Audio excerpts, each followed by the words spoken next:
Bismillah. Assalamualaikum warahmatullahi wabarakatuh.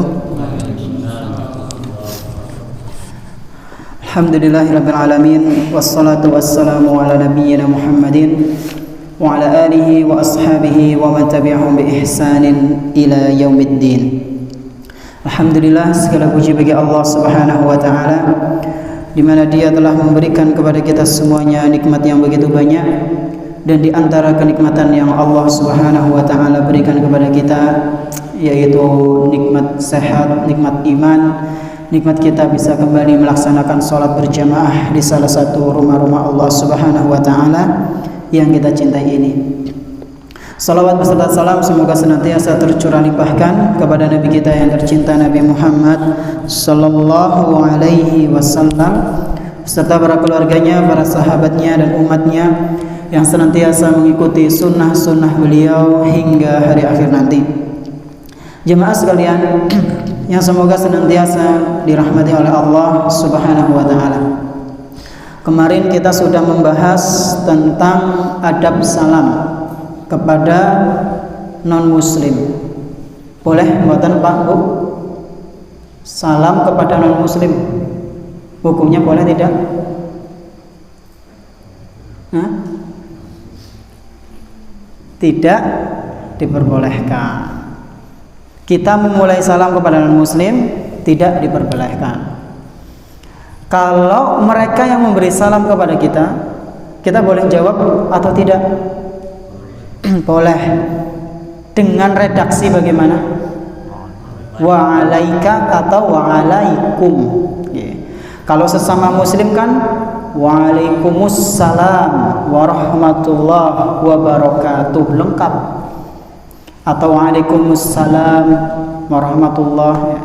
Nah, kalau non muslim yang memberikan salam, maka kita cukup wa'alaik atau wa'alaikum. Dan inilah yang diajarkan oleh Nabi kita Muhammad SAW dalam hadisnya yang diriwayatkan dalam Sahih Bukhari. Nah, sekarang jamaah sekalian rahimani wa rahimakumullah, kita memasuki tema baru yaitu mengenai adab bersin. Loh Ustadz, adab bersin pernah disinggung kan dulu? Iya, dulu ketika di awal-awal. Tapi lagi-lagi waktu itu masuknya ke pembahasan hak seorang muslim kepada muslim yang lain. Jika seorang muslim bersin lalu mengucapkan alhamdulillah, maka kita harus doakan orang tersebut.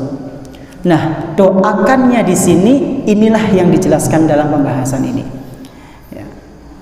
Doanya seseorang yang mendengar saudaranya yang seiman bersin mengucapin alhamdulillah, pembahasannya ada di pertemuan kali ini. Baik, kita akan membaca hadis yang akan kita bahas pada kesempatan pagi yang berbahagia kali ini. Diriwayatkan dari Ali radhiyallahu anhu, ada juga yang mengatakan dari Abu Hurairah radhiyallahu anhu bahwasanya Nabi sallallahu alaihi wasallam pernah bersabda, "Idza atasa ahadukum falyakul alhamdulillah."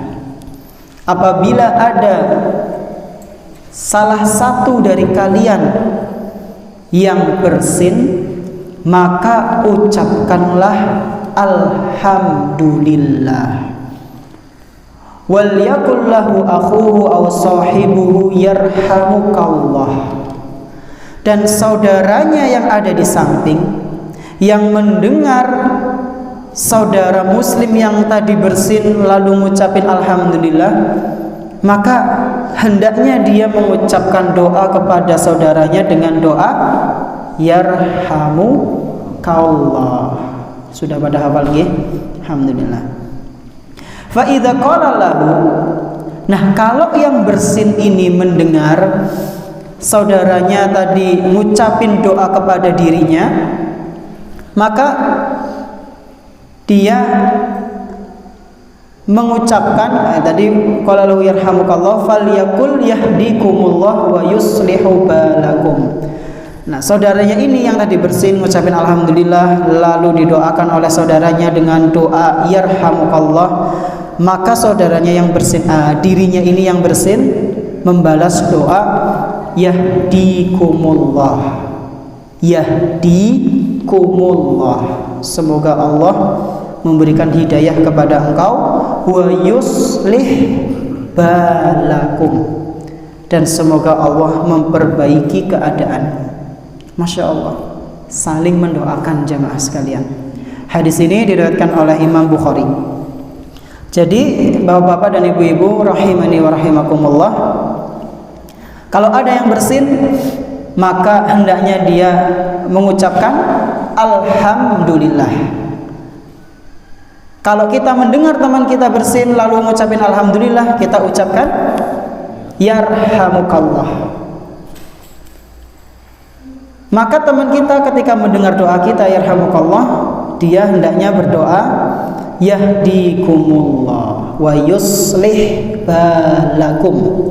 Yahdikumullah wa yuslih balakum. Nah Ustadz, timbul pertanyaan Ustadz, gimana kalau misalnya bersine kue ping pira 10 misal, Hasim alhamdulillah, Hasim alhamdulillah, Hasim alhamdulillah, Manik Hasim lebih dari berapa? 2 atau 3. Apakah doanya tetap yarhamukallah Ustaz? Ya. Para ulama kita menjelaskan, ya, mereka beristidlal atau mengambil dalil dari hadis lain yang diriwayatkan oleh Imam At-Tirmidzi, bahwasanya di situ ada riwayat yang menyebutkan atasa rajulun 'inda Rasulillah sallallahu alaihi wasallam. Ada seseorang dia bersin di sisinya Rasul sallallahu alaihi wasallam, di sampingnya Rasul. Lalu sahabat ini mengatakan wa ana syahidun, dan aku melihat keadaan tersebut. Jadi sahabat yang meriwayatkan hadis ini melihat ada orang bersin di sampingnya Nabi, ya, sallallahu alaihi wasallam. Lalu dia mengucapkan alhamdulillah. Maka Nabi sallallahu alaihi wasallam mendoakan dia, yarhamukallah. Lalu orang itu bersin lagi. Suma'a tosasaniyah. Orang itu bersin lagi. Maka Nabi sallallahu alaihi wasallam menjawab, hadza rajulun makzum. Orang ini sedang terkena pilek. Ya. Jadi Nabi enggak mendoakan lagi. Dalam riwayat lain disebutkan sampai 3 kali. Kalau lebih dari 3 kali, maka doanya ganti, bukan yarhamukallah, tapi napa? Syafakallah. Semoga Allah menyembuhkanmu, karena orang itu lagi sakit. Ya, ini dijelaskan dalam riwayat At-Tirmidzi. Jadi jamaah sekalian rahimani wa rahimakumullah, bersin didoakan yarhamukallah itu bilangannya sekitar 1 sampai 3. Tapi kalau saudara kita bersin sampai berkali-kali, bahkan sampai puluhan kali, maka kita ganti doanya dengan syafakallah syifaan ajilan, atau doa-doa kesembuhan yang lain, ya, karena dia itu sedang sakit, ya. Dan dalam hadis ini disebutkan sampai 2 kali, sampai 3 kali.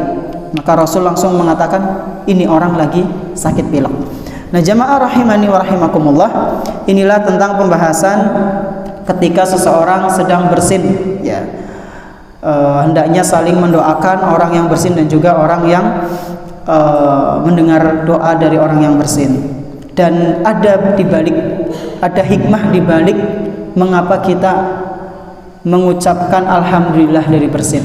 Ya, saya pernah baca-baca dan di sini juga disebutkan kalau orang bersin itu ada bakteri atau nopo nggih, penyakit yang keluar gimana?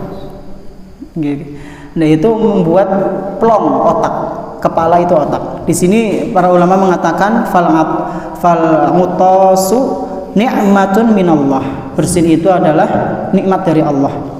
Li'annahu yukhrijul bukhara alladhi fir ra's. Karena ketika bersin itu mengeluarkan suatu uap dari kepala. Atau ini kalau di medis apa itu, mengeluarkan apa itu? Wa yakhiful insan ba'dal mutas wa yajidu rahatan ba'dal mutas. Dan ini akan meringankan kepala orang yang bersin, dan setelah bersin orang tersebut akan merasa lega. Sehingga ini termasuk dari nikmat dari Allah Subhanahu wa taala. Ngucapin alhamdulillah. Dan saya juga pernah baca jamaah sekalian, katanya itu kalau orang bersin matanya nggak bisa melek. Jadi kalau panjenengan bersin pasti merem. Kenapa kira-kira? Semuanya jadi emut-emut ya. Nah kalau bahin apa iya sih matanya merem ya? Kalau pernah baca itu katanya kalau mata kita nggak merem itu bisa akibat fatal, di antara akibat fatalnya adalah metu. Kalau bersinnya sampai dahsyat, wah sih, terus kok kita kayak gini aja. Nah itu kata sebagian ahli kesehatan, matanya bisa metu. Alhamdulillah Allah menakdirkan kita otomatis merem. Ya, bayangkan kalau kita nggak diotomatiskan sama Allah Subhanahu Wa Taala. Maka ini termasuk nikmat dari Allah Subhanahu Wa Taala, sehingga setelah bersin hendaknya mengucapkan alhamdulillah. Nah jemaah sekalian rahimani wa rahimakumullah, mungkin ini yang bisa kami sampaikan. Semoga yang sedikit ini bermanfaat. Mohon maaf atas segala kekurangannya. Kita tutup dengan doa kafaratul majelis. Subhanakallahumma bihamdik asyhadu an la ilaha illa anta astaghfiruka wa atubu ilaik. Wassalamualaikum warahmatullahi wabarakatuh. Waalaikumsalam.